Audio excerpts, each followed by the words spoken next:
दोस्तों, नमस्ते, प्रणाम सभी को, जय श्री राम।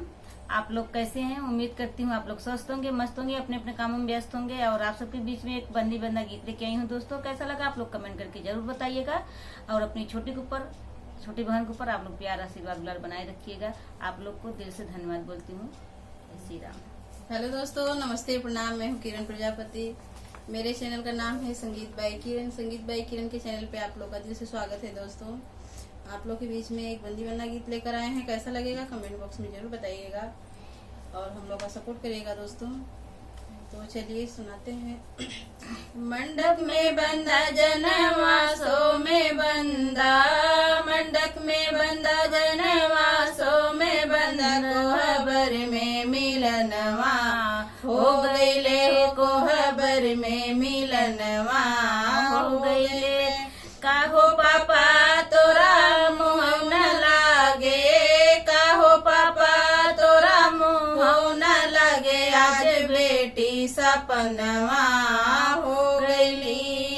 काहो पापा तोरा मुँह न लागे, काहो पापा तोरा मुँह न लागे, आज बेटी सपनवा हो गईली, आज बेटी सपनवा हो गईली।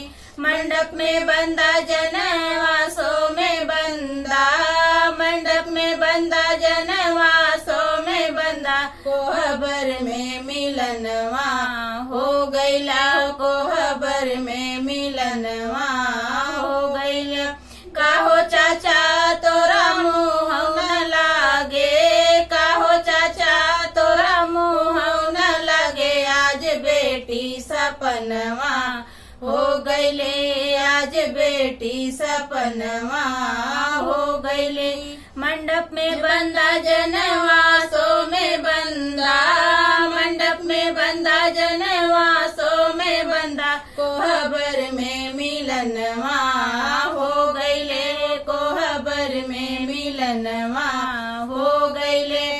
काहो भैया तोरा मुँह न लागे, काहो भैया तोरा मुँह न लागे, आज बहिनी सपनवा हो गईली, आज बहिनी सपनवा हो गईली, आज बहिनी सपनवा हो गईली। मंडप में बंदा जनवा सो में बंदा, मंडप में बंदा जनवा सो में बंदा, कोहबर में मिलनवा हो गईले, कोहबर में मिलनवा हो गईले, कोहबर में मिलनवा हो गईले।